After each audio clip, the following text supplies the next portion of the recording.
For our ancestors, a feast was a very special occasion. And yet today, we eat like this more often than you might think. On this edition of Scientific American Frontiers, we'll find out how much our stomachs agree with that. We'll also try the recipes that made civilizations possible. We'll reveal the secrets of the elusive morel mushroom. We'll solve that critical pet problem, doggy bread. And discover how the overweight hide the truth from themselves. I'm Alan Alda. Please join me now for our special edition about all you can eat.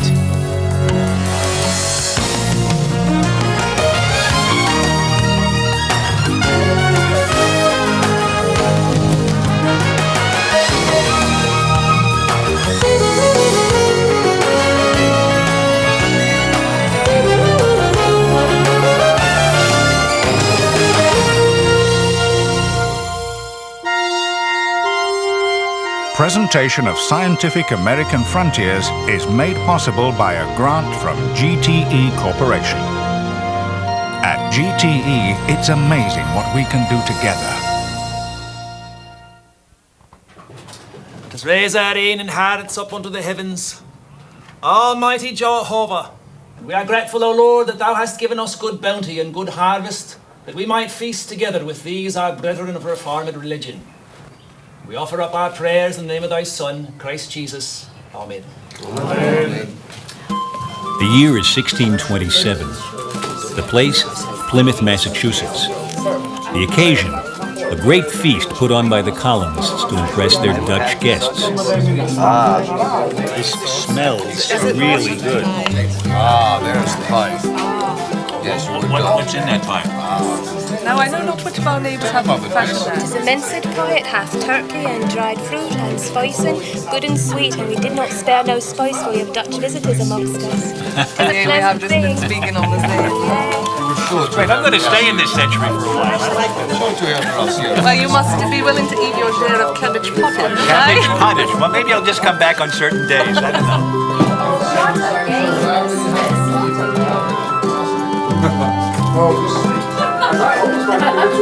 Can I have some of that venison, right?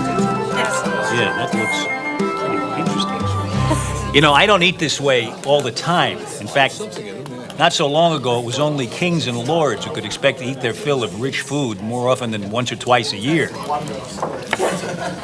Even for these settlers who marveled at the abundance of the New World, this meal is a rare treat.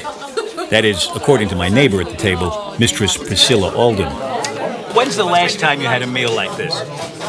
I mean, this elaborate, this many courses. I dare say at Master Bradford's wedding there was a feast as great as this, but not quite so fine. So when was the Bradford dinner, the wedding dinner? About 3 years ago. So 3 years ago you ate a feast like this. In the days leading up to the feast, everyone in the tiny colony took time out to hunt in the forests, to fish on the bay, to prepare the best of everything. The communal oven was fired to bake pies and the finest of white bread.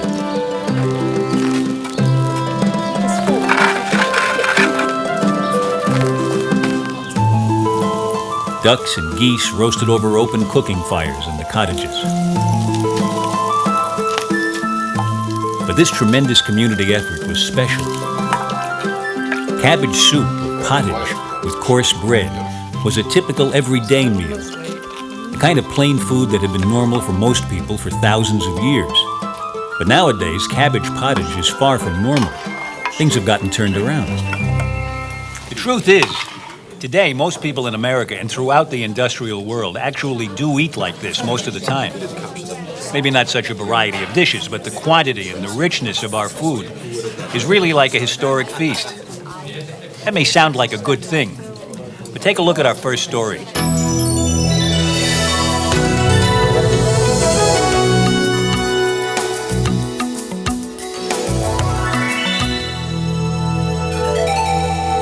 The rugged Sierra Madre Mountains of northern Mexico. A caravan of researchers is on the road, hoping to solve a great mystery of medical science, the case of the Pima Indians. The destination is the village of Mykoba, home to a tribe of Pimas. Dr. Eric Ravison of the National Institutes of Health has worked with Pima Indians in Arizona for many years. Today, he's extending the work to include this village. It's part of the world's longest-running study of obesity, begun by the NIH 30 years ago to investigate a tragic epidemic that struck 350 miles to the north. 164.6. These are the Arizona Pima, close cousins to the Mexican tribe. This community suffers from the world's highest rate of obesity and its common complication, diabetes. Half the adults here develop it. The puzzle is that, as the NIH study has shown, the Arizona Pima eat no more and no differently than most Americans. Yet their obesity rate is much higher, 80% versus 30% nationally. The challenge now is to find out why these people gain so much weight. Until early in the century, these people were farmers. They called themselves Akim el Wadim, the river people, after the Gila River which sustained their crops. But that way of life, along with the river, dried up when the waters were dammed and diverted. This was the start of the change in lifestyle. They had to curtail and finally abandon totally their farming, and they were supplied with food from the US government and also on a cash basis. And the change was tremendous and very rapid over maybe 2 or 3 decades. We first visited Eric Ravison 8 years ago at his Phoenix lab, where he was doing groundbreaking work on energy and weight. To begin sorting out the different factors, he used this respiratory chamber. It's an artificial environment inside a box, the ultimate in controlled lab conditions.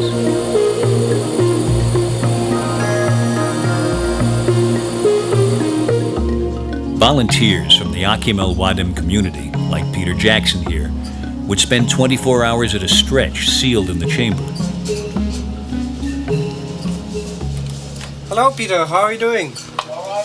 Everything is fine? Like any engine, Peter's body absorbs oxygen to burn fuel and breathes out carbon dioxide. Monitoring these gases in the chamber allowed Eric to compute the fuel that Peter burned and the number of calories he used. Physical activity was also monitored, and it turned out to be critical. Even the most trivial fidgeting is important, adding up to significant energy use. Eric also found there were significant differences between individuals in levels of fidgeting. Jennifer Thomas was another volunteer.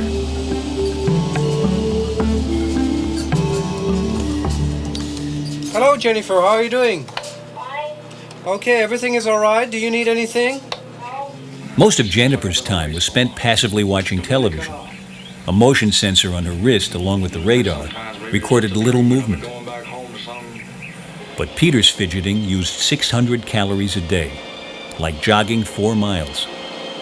Now, the problem is that it's very difficult to choose to be, to have a high spontaneous physical activity. You are either born being a kind of fidgeter or born having a very low level of fidgeting. So today, Eric's latest study aims to measure activity levels in children, and then see if low activity could be a predictor for later obesity.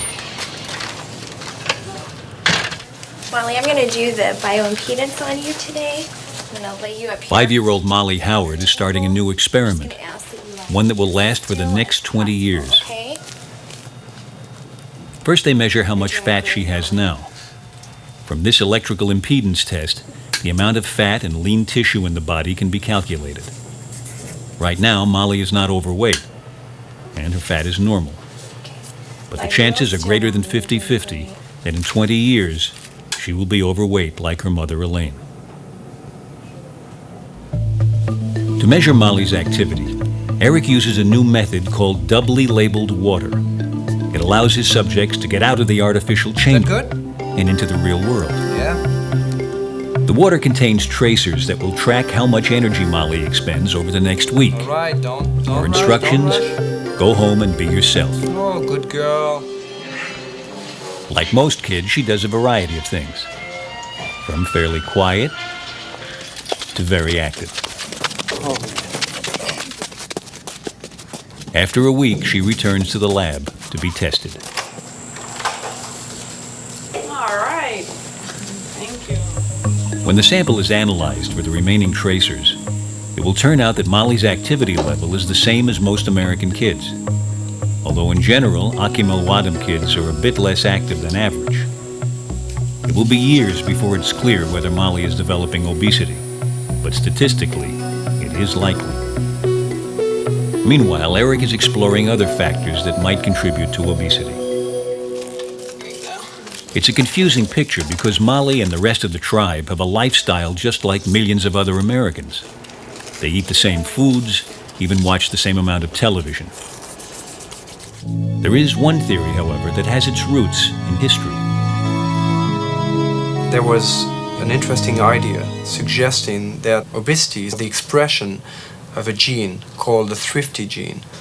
And it's possible that people being good at storing fat, this had a very important survival value for these people during periods of famine. And Pima Indians went through periods of famine, and possibly maybe people being very efficient in storing fat survived these periods of famine. And now with the availability of food and less work in the field, just this gene is expressing itself as obesity. This theory can now be tested in the mountains of northern Mexico. The Mexican Pima have a lifestyle that must be close to that of the Arizona tribe 100 years ago. For Eric, it's a golden opportunity. It was like arriving in a naturally designed experiment. We were facing two populations with a very likely similar genetic background but living in totally different environments. What the researchers found was a stark difference. Compared to the Arizona tribe, Mexicans have lower blood pressure and lower cholesterol levels. 100/60, okay. This skin fold test shows that Mexican Pimas are leaner. The major difference is body weight. Women on average are 45 pounds lighter than in Arizona. The men are 65 pounds lighter. It's a dramatic contrast, but so is the difference in lifestyle. The Mexican Pima are much more active because they have to be. Manual labor of all kinds is the rule.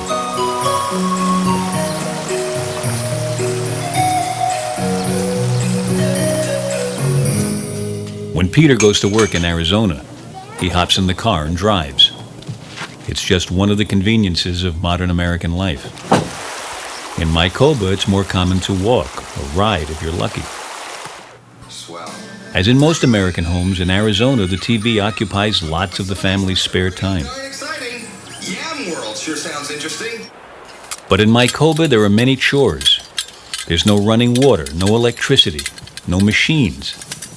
If you want food, you must grow it yourself.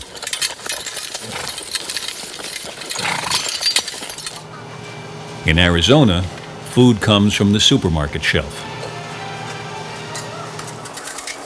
In Mexico, diet consists of just three staples: potatoes, corn made into tortillas and cooked without fat, and beans. It's a very low-fat, high-carbohydrate diet. In Arizona, they eat typical American meals that are high in fat, 40% overall compared to 20% in Mexico.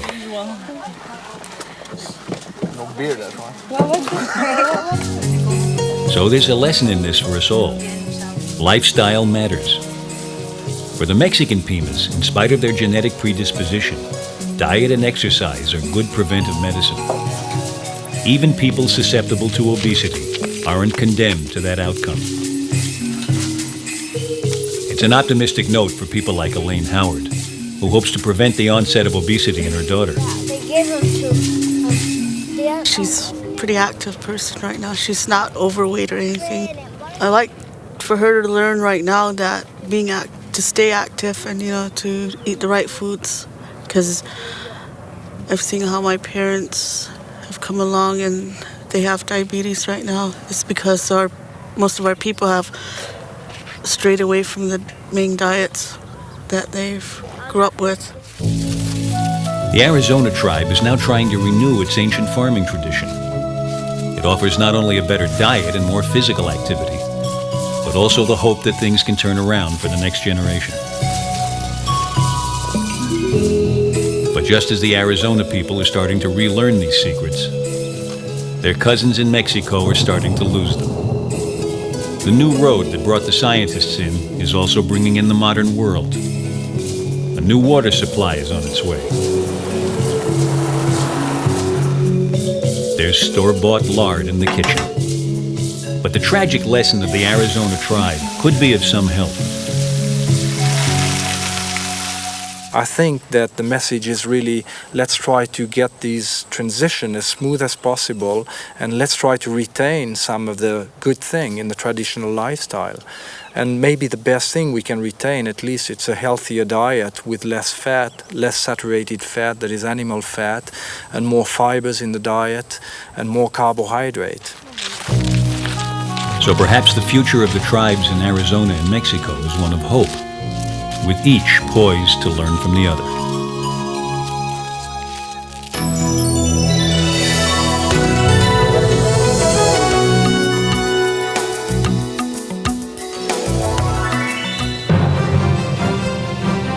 This is farm country in the American Midwest. Year in and year out, there's a harvest of millions of tons of wheat, soybeans, and corn. The three crops are a critical part of our food, either to eat directly or to feed to animals. Yet at one time, these plants were of even more fundamental importance. In 3 different parts of the world, they became the very foundations of civilizations. Exactly how it happened is lost in time, but in the Middle East, several thousand years ago, people learned how to cultivate wheat. The Chinese raised soybeans. And in Central America, the Maya, or maybe their predecessors, grew corn. Yet the true genius of all these people is not just that they domesticated crops, but that they figured out recipes that turned them into high-quality food. We're in New Mexico to track down the first of these ancient recipes. The recipe transforms corn into a superior food. Josephine Nahohi is working with blue corn that was grown right here on the Zuni Reservation. The color is more than decorative. Later, it's going to guide Josephine through a critical stage in the recipe after roasting and grinding are finished.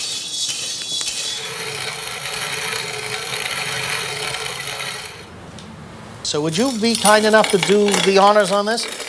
My guide through the intricacies of the ancient kitchen is anthropologist Saul Katz. Put a little bit more in here.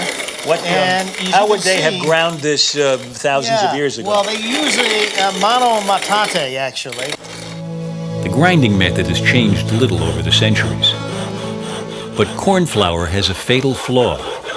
The B vitamin in it, niacin, is indigestible. If we were to eat this or make it into a food and eat that food, none of that niacin would be available to us. So if we only ate this, we could survive, but what would happen to us? We wouldn't survive for long because we would develop pellagra. Probably the people of Central America first discovered how to unlock the niacin in corn, and the secret quickly spread. The essential ingredient is lime, made with roasted limestone and water.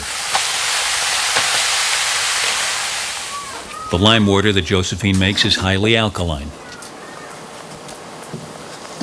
Different traditions have developed to arrive at the same result.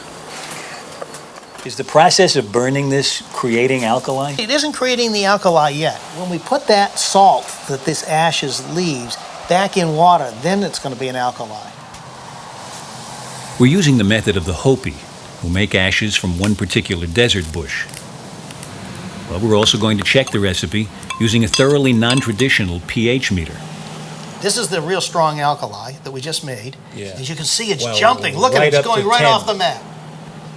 Any pH above 7 is alkali. So now we're adding our ash water to a batter made with blue corn flour, which is naturally a little acid. We're aiming for a pH of 8. It's still in the acid range, so it means we need to add some more of our ash. And this is the difference between me now and one of these women who really know exactly How would she go? what Would to she do. go by the color? She's going to go by the color. As lime water is added, natural dyes in the corn turn deep blue, just as the pH reaches 8. And that's the right alkalinity to break down the compounds which trap the niacin. Suddenly, the corn is transformed into a superfood. And it tastes good, too. When I make the dough and I put that lime water in to make it blue, I guess it's for the taste. That's why we put the lime water in there. Learning to make piki bread, as it's called, is part of becoming a Zuni or Hopi woman. The recipe is passed down from mother to daughter. The superior nutrition it offers was vital for survival, not only for the Zuni and the Hopi, but throughout Mexico and Central America.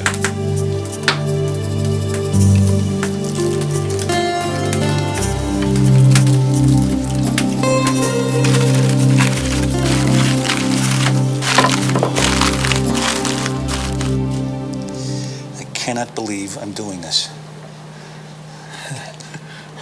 Well, look, I got a real thin layer right there. Yes, that's perfect. That's perfect. And you still have your fingers, I think. I got 4 of them. There, perfect. Yeah, Good. see good. that? Good. It's kind of small. That's all right. That's all right. It's better than I was doing. Sometime between 1,000 and 2,000 years ago, the Chinese developed a recipe for soybeans. The recipe is as miraculous as the alkali treatment of corn. Raw soybeans are effectively toxic because they contain antitrypsin factor, a chemical which shuts off the way we digest protein. The recipe starts by soaking the beans. You'll feel the seed. This seed. Yeah. Feel how hard that Very is. hard. Now, look how soft, how much softer this is already. Yeah, well, that's easier to eat. It's easier to start to work with. So that's one reason that, don't eat it, don't eat it. Yes. What'll it do to me? That's a good question. Well, you better talk fast. Yes. Oh, my This God. is Now you loaded tell me. with an antitrypsin factor. No, I'm going to Yes. have a lot of trypsin in here. No, that's I going to won't be the have any. opposite. Your pancreas won't be able to My pancreas? digest. Right. Why didn't you mention that? Why isn't there a warning on the I pot? know. People There go around should be. kitchens, Right, they test right, what's right. in the pot Yes, all the yes, time. Yes, well, in this case, what has happened is that yes, exactly. What, now Because what? we need to do is we need to deactivate that antitrypsin factor. How do we do that? What Talk I a could little do faster. is I could boil this up for about the next 4 hours. Oh, great. And that's what it would take to deactivate the antitrypsin factor. Fortunately, in one seed isn't going to poison you. We ground up the softened beans, then brought them to the boil. Here we go. Here it goes. Next, we strained out the bean residue. And what we're going to do is separate the beans from the milk. Is this milk we've just made still kind of poisonous for humans? That's right. It still has the antitrypsin factor. Now, if we went through a lot of extra technology, we could deactivate the antitrypsin factor in this by pressure cooking, modern technology, etc. Yeah. But traditionally, you could either boil this for much longer, but you can see how difficult it would be to boil this. It would just boil over on us all the time. So what do we'd we have do a with real this to problem with make it So what we're trypsin going to friendly? do now is precipitate the protein. The magic ingredient is magnesium chloride, a component of seawater. It makes the soy protein coagulate into a curd. In that process, we have now basically deactivating the whole antitrypsin. We're separating the antitrypsin that's going to be left in the way, and we're separating, and the protein that's going to be precipitated is going to be free of that. What we're making, of course, is bean curd, or tofu. Now that's the curd, and the bottom is the whey. We don't want it to, that's right. Just go ahead and put it right in here. And what you want to do is to layer it in there really carefully. Shall I get some more? Yeah, sure. We're going to fill it up, in fact. Reach in and try not to fish it around a lot. Do you know what I mean? Just let it go in there and then slowly pull it out. When you say layers, I'm getting different kinds of curds here as I go No, down? actually you're not. No, it's all the same curd, but the whole idea is to keep those pieces very large, and they stay that way. So that's what you mean by layering. Right, exactly. Finally, we'll squeeze out the last few drops of antitrypsin factor, leaving behind high-quality, easily digestible protein. Now I'm going to press this, okay? And if I press this, can you see the liquid running out the sides? Yeah. Watch this. What remains was a mainstay in China more than 1,000 years ago. Starting in the Middle East, wheat provided one of the most important foods of all, thanks to a simple recipe. And thanks to yeast, a marvelous ingredient that transforms the wheat. Nowadays, we add pure baker's yeast, a descendant of one of the wild yeasts that would have been used originally. As the yeast ferments the flour, a whole range of transformations take place. Protein quality improves, B vitamins increase, and chemicals which lock up calcium are broken down.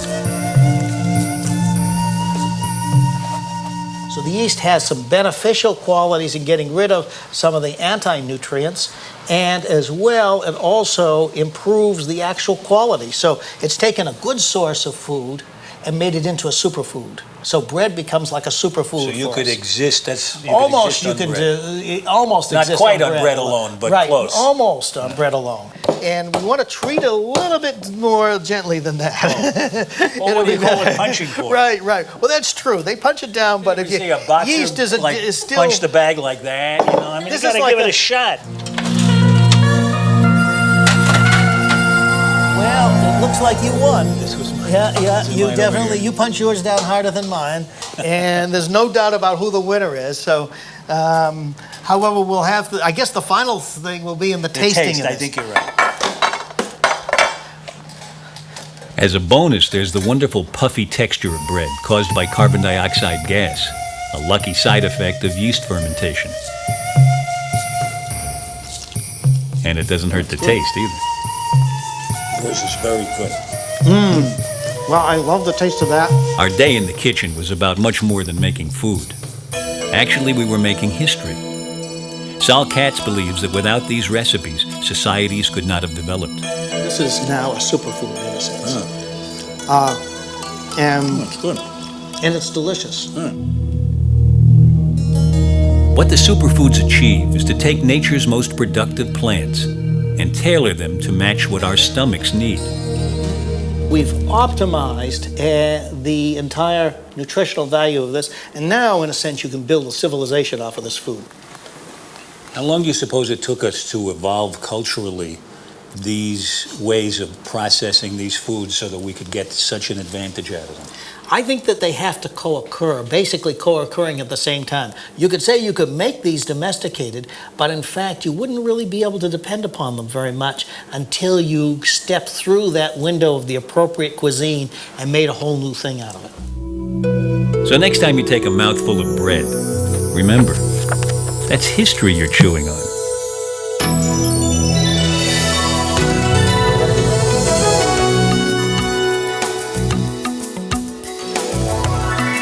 I've tried Slim Fast, I've tried drinking a lot of water, Weight Watchers, rigorous exercise, Overeaters Anonymous. and going down to eating like a rabbit food. I don't tend to look in full-length mirrors if I can avoid it. And I'm just miserable. The fashionable and the healthy thing to be is slim. Yet more and more people are finding it too hard to keep up with this ideal.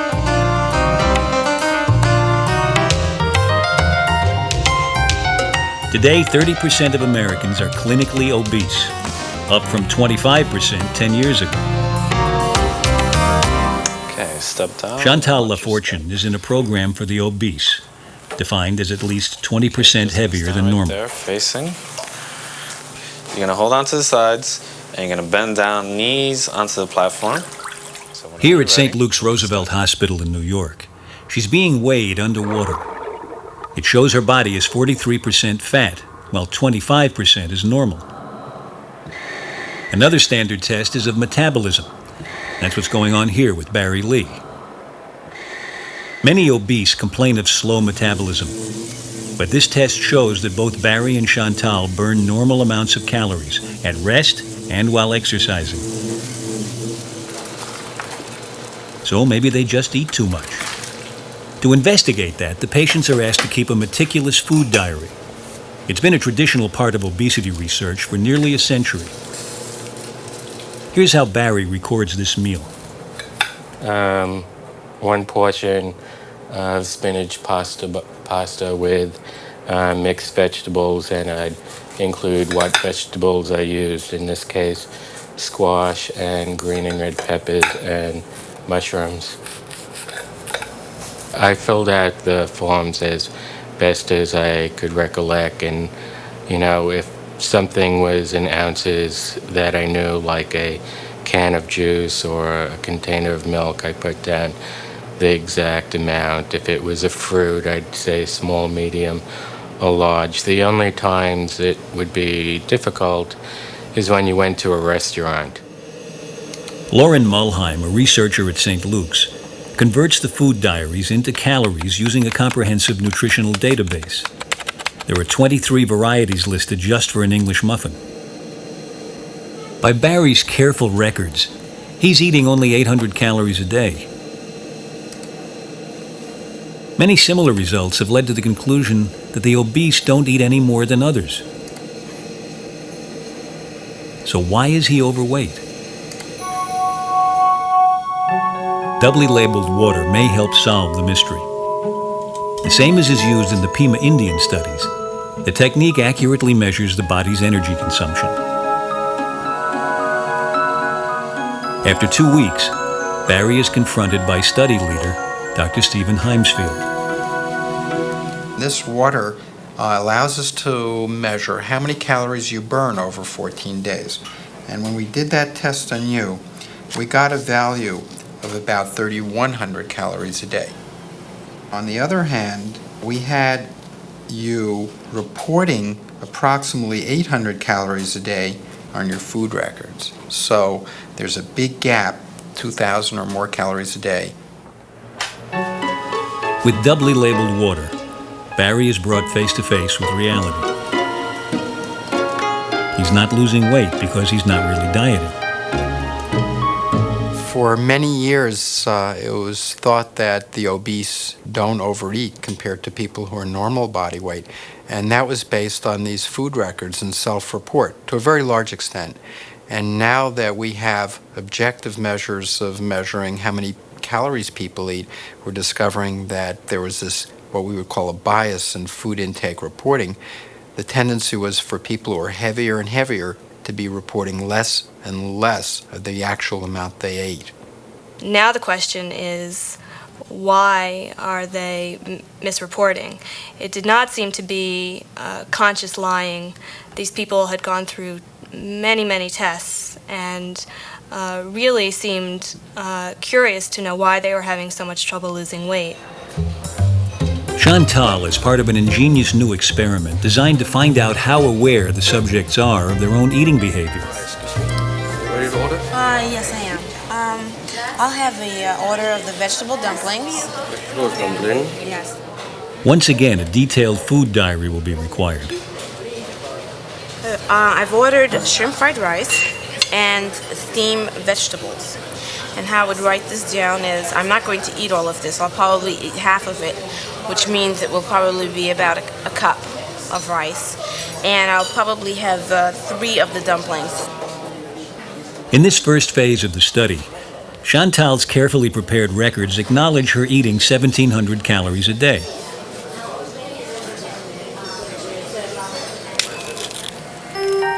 Then she's given doubly labeled water. But unlike Barry, who was kept in the dark, Chantal will be told exactly what the water is for. That will be used to double-check her food records.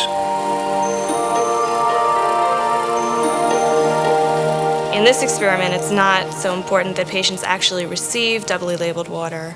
It's more important that they believe that they're getting doubly labeled water and that they believe that we're going to be able to double check the number of calories that they're reporting on their food records. We had a reported intake of 1,700 calories a day during the screening period that we studied you, and you kept records.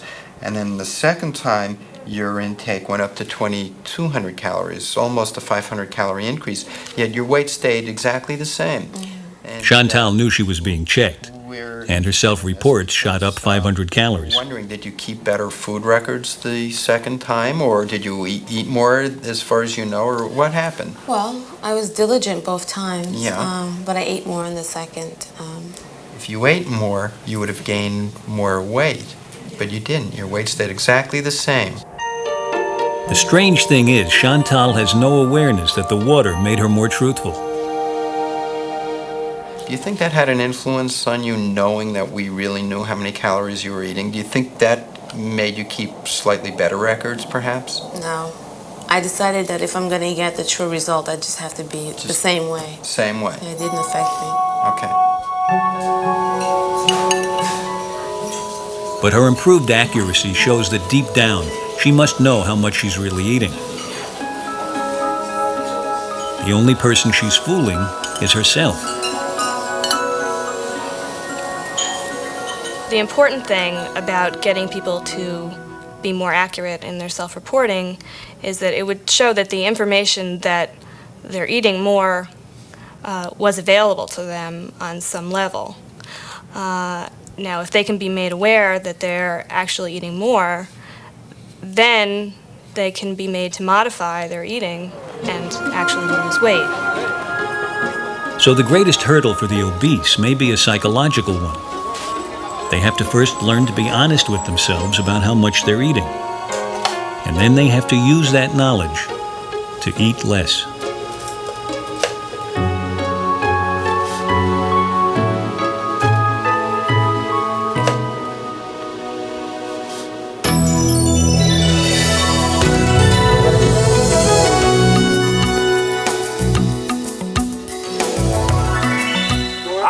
Just cause you think that you're so pretty, just because you think you're so hot. Springtime in northern Michigan. Time to get outdoors. And time to eat morels. You may not have heard of them, but mushroom connoisseurs certainly have. There's fierce competition hunting down this elusive delicacy. I'm telling you, honey, I'm through with you. They're delicious. Once you have one, you're like hooked, you know. This is melted butter. Chef Jack Zarnecki, who specializes in mushrooms, is preparing to cook the rarest morels of all. Ones that have never been near a forest. The first ever cultivated morels. In a blind test, I'm going to see if they can capture the magic of the wild ones.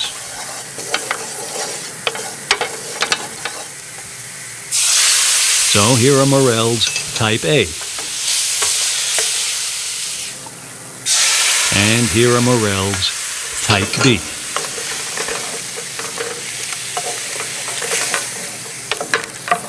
If you found a mushroom that was cultivated and tasted to you exactly like the wild mushroom, would that make a big difference to you? Well, this is an extraordinarily exciting development to be able to do this. It's been tried for at least 100 years to cultivate the morel. These are picked and eaten in India, in Pakistan, in Mexico, in South America. They're eaten everywhere. It's probably the most universally loved of all the wild mushrooms. And there's been a great chase, a great hunt, if you will, over this 100-year period to cultivate these mushrooms. And it's been done now, here in this country for the first time. Gary Mills heads the team from Michigan State University that broke the morel barrier. The key to their success has been getting to know exactly what makes a morel happy.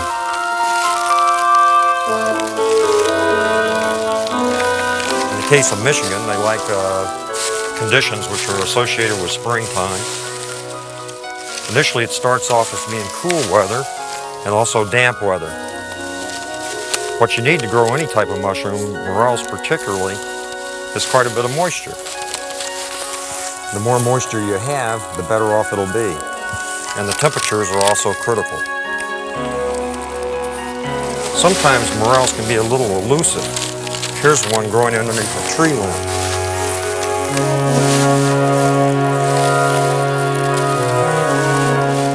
It's taken Gary's team 10 years of work in the lab to learn how to grow morels. Like all mushrooms, morels have a life cycle that begins when microscopic spores drop from the mature fungus. Normally, the spores would fall onto the forest floor, but here they're collected on a dish containing a nutrient jelly. After a few days, the spores germinate, sprouting tiny threads called mycelia. They're about 1/10 the thickness of a human hair. In the wild, summer conditions promote rapid growth. So when fall comes around, the mycelia have formed underground clumps called sclerotia. The team raises sclerotia by taking mycelia they've grown from morel spores and seeding it into jars of soil. After a month of simulated summer, the sclerotia are dug out. Now, here's the key discovery. It was always thought sclerotia were a response to some kind of abnormal stress. But in fact, they're the morel's normal wintering stage, something previous researchers had missed. They knew the importance that sclerotia were there, but they thought that they were just to allow the fungus to survive adverse conditions. But in reality, they also store nutrients, which can then be used quickly to come out when favorable conditions start again. So the next step is to wake the sclerotia up in the spring. This is basically what's happening outside in nature during springtime. You get the spring rains, the ground's totally saturated, the sclerotia are picking up the moisture, and from this, then the morel will grow. They had to figure out a wealth of other details like temperature, light, and humidity. With that, though, they've tamed the wild morel.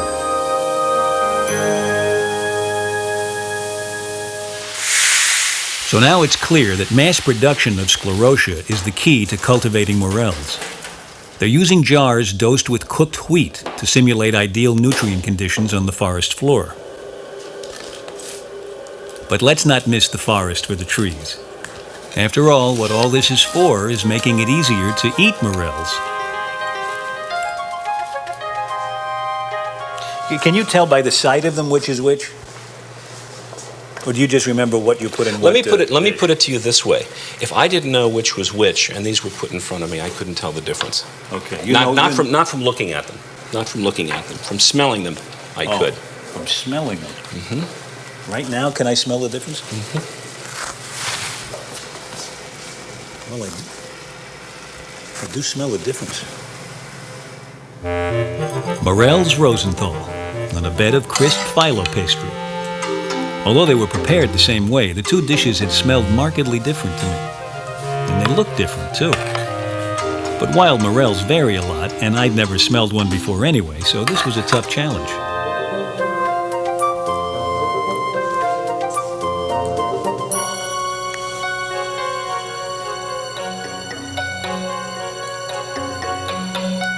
Okay.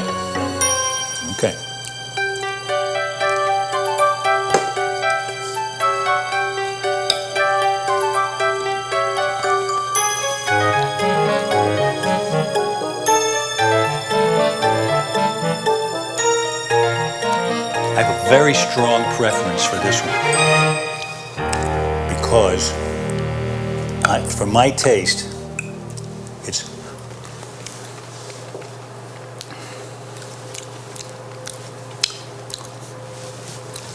to me, this is like Mozart and this is like rock and roll.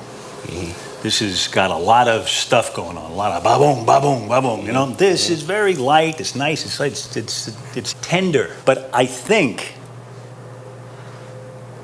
that that's cultivated. And I think that this is wild, but I don't know. I'm not. What do you tell me now? You're right. I'm right? Yes. On both counts. I'm right about what I like, and I'm right about guessing. Wild morels like these, rare and expensive, are all you can get right now. But the cultivated ones won't be long in coming.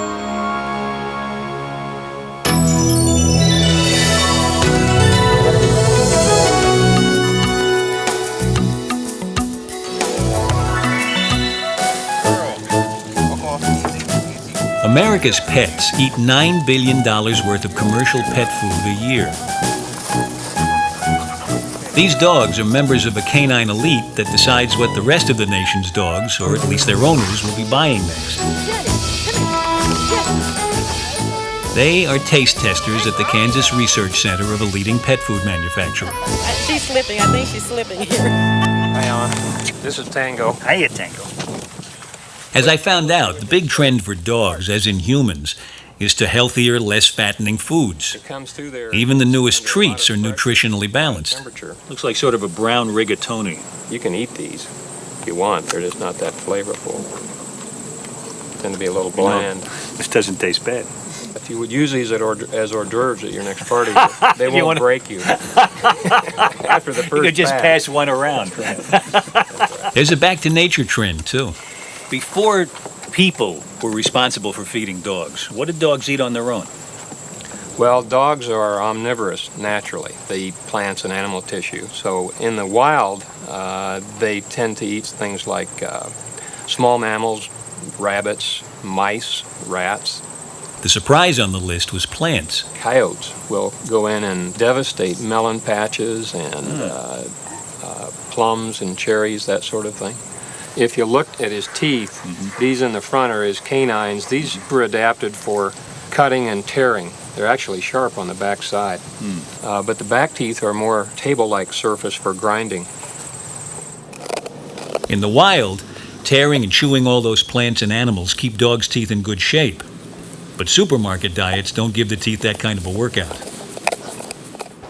Let's pull up the canine tooth, the staying tooth. Okay. The result has become a common sight to dog owners and veterinarians. The computer reveals that only the tips of the teeth are clean. The plaque, stain, and tartar cause gum disease. But there is a solution. How often do you brush a dog's teeth? Well, it's highly recommended, but it's not often done. Most veterinarians, if not all, will recommend that all dogs have their teeth brushed as part of a ongoing. Every day. Every day? Every day. Because plaque builds up... Within minutes. Within minutes? Within minutes. Okay. Now, open your mouth, Penny. I'm just going to brush your teeth a little bit, okay? Just open up your mouth. It's no surprise that only 1 in 6 owners brush their dog's teeth. Come on. I think I need a little help with this. Come here. How would you do it? First off, you want to settle her down and make sure she's not upset. You do like a circular motion. Go back and see, even with the positive reinforcement, she's already developing a lot of anti-brushing behaviors. This is really tough to believe that somebody's going to do this every day. Well, that drove us towards the one aspect of the concept of developing a diet that would be like having an edible toothbrush. This is conventional dried dog food, kibble. It's bite-sized, and that's its first problem. They're just inhaling this food. They're not even chewing it. And so to get an active effect in the mouth, we're going to have to make the kibble size much larger. The research team swung into action. The first priority? Design a bigger, bolder kibble. But that was the easy part. As the first prototypes rolled off the production line, the bigger problem facing the development team was to make a kibble you can really sink your teeth into.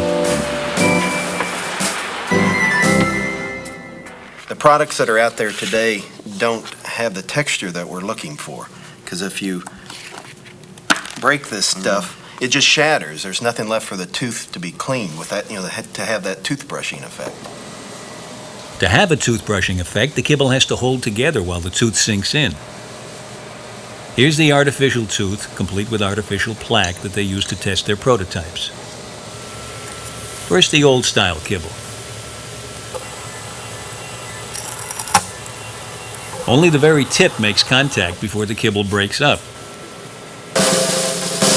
But with the eventual winning design, the tooth sinks in, and is wiped clean.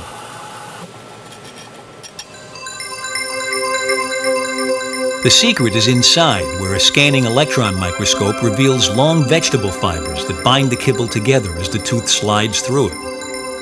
A normal kibble with no fiber fabric simply crumbles. So the new kibble works in the lab. But what about where it counts? Wendy is having her teeth painted with the same discoloring stain dentists use to show up plaque on human teeth.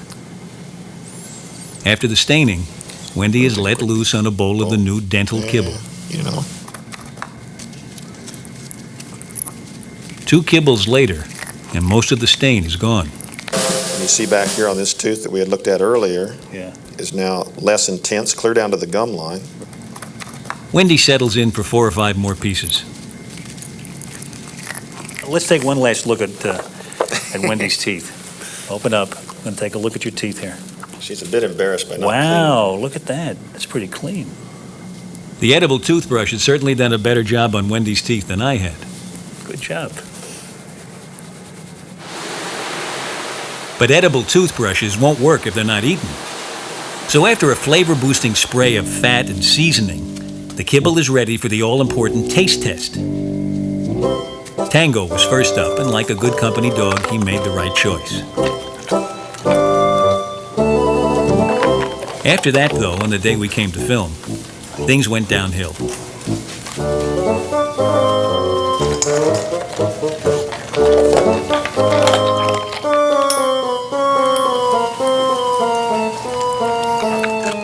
But of course there was an explanation. It turns out dogs don't choose by taste alone. Where the bowl is matters too. Some dogs are either right-handed or left-handed, just as some people might be. And in order to get around that bias, we usually run a 2-day test. And on the first day of the test, pan A would be on the left side, and then on the second day of the test, pan A would be on the right side. So with the 2 days and switching the bowls from side to side on either day, we avoid that podness. According to the manufacturer, the verdict by the taste testers was 2-1 in favor of the new kibble. And so a new contender will soon be entering that $9 billion pet food market. But before I left, there was one more testing panel to visit. This time, the testers were human.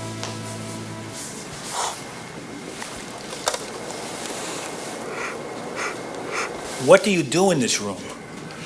We have developed a trained sensory panel of individuals who are able to detect odors in dogs' breath and to quantify them. You have a trained panel of people who smell doggy breath for their, I mean, that's what they do. Absolutely. In addition to their regular jobs, they good. volunteer for this. That's good. This is just a hobby. Absolutely. What do you grade it like 1 to 10? This is really bad. Or do you have like names for how bad it is? We have a scale of 0 to 9. 0 is no noticeable bad breath. 9 is knock 'em dead. One of the beagles has been eating the new kibble, the other a regular diet.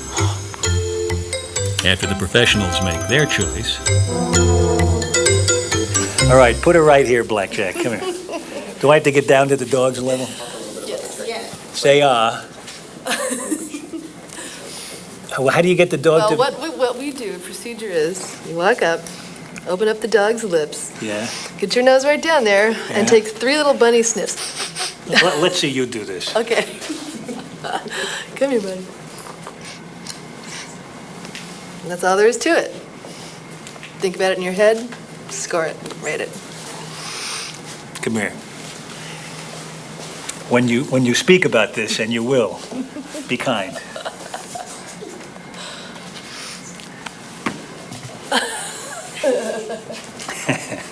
I don't know what this dog has been eating, but this is definitely a dog. All right. I was hoping this one was on the new diet.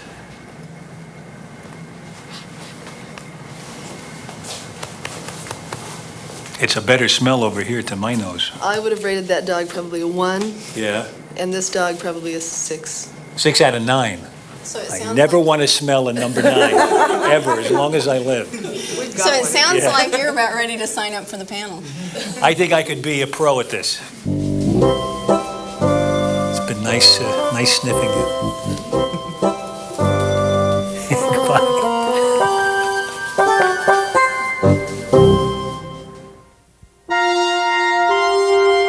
Presentation of Scientific American Frontiers is made possible by a grant from GTE Corporation. At GTE, it's amazing what we can do together.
For a transcript or recipes from this program, send $5 to Scientific American Frontiers, 70 Coolidge Hill Road, Watertown, Massachusetts, 02172. Be sure to specify which episode you'd like. This is PBS.